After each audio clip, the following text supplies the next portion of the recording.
Australian supermodel Andreja Pejic, one of Jean-Paul Gaultier's Australian muses, has jetted into town to surprise the designer on the eve of the opening of his National Gallery exhibition.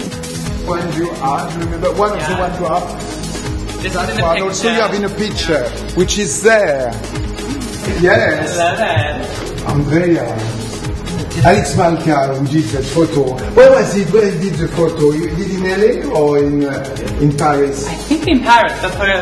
That's a LA magazine. I think. Yeah, it's a LA magazine, but you did that in Paris. Yeah. And so the video with David Bowie, where did you do in London? LA. LA? Yeah. Not in Oh, London. no. With Twilda and like that. Yeah. It was an experience incredible. Oh my god. I mean, he's a legend. Oh yeah, he's like truly like... you know, when I was little, I looked at his pictures and it was just a dream come true. How did you feel about the concept of coming back and surprising Jean-Paul the way you have this afternoon? I thought it was a genius idea. I haven't seen him in a long time as well. It's been over a year, and I took a break from work. So, and I'm just getting back into everything now. So it was a really cool thing to do. And you know, you've seen him; he's very cheerful and has amazing energy. So it's always a pleasure. And how did it feel to walk in the room and see yourself, you know, in a museum, in a gallery? It's crazy. I mean, I never thought that I would, you know, see the day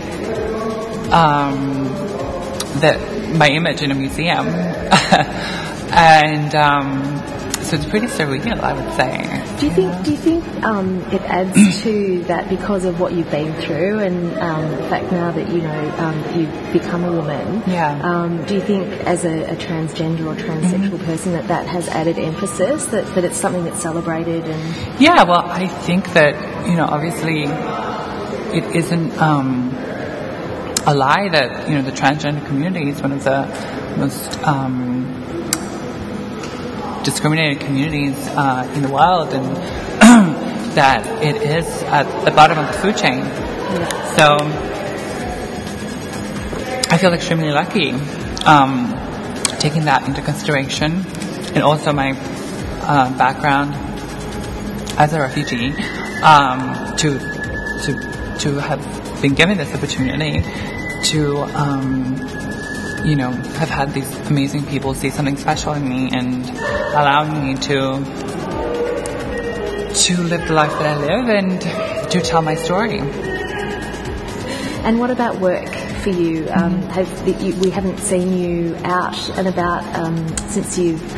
So yeah, I just recently changed my agencies, and I'm now represented by Society, which is part of the elite group. Yeah. And I'm just sort of slowly getting back into work. It's a process, and we're sort of just waiting for the right photo shoot and the right jobs, because it is a different direction that I want to go in now from what I've been doing for the past 4 years. And what is that direction that you want to go in now? Well, I think you know, I'm very proud of what I've achieved, and I think I've had a very great sort of avant-garde and out there career, and I've done a lot of very interesting things. But you know, I think everyone, you know, who's in the public eye has to keep reinventing themselves and has to change. And I think it's time for me to be more chic and classic, and to, you know, work as a woman and to prove that I have the capabilities to do what all of the other big girls do. Is there a nervousness in you that now that you are a woman that the interest in you might not be as great as it was when you weren't?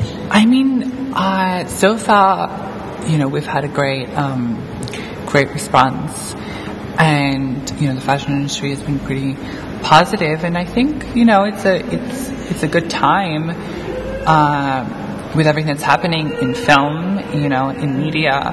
I think that definitely is a huge change, and I feel like when something crosses over, you know, they say when something crosses over, there's nothing you can do to stop it. And I think, you know, trans disabilities is growing more now than it has ever. So I'm very hopeful.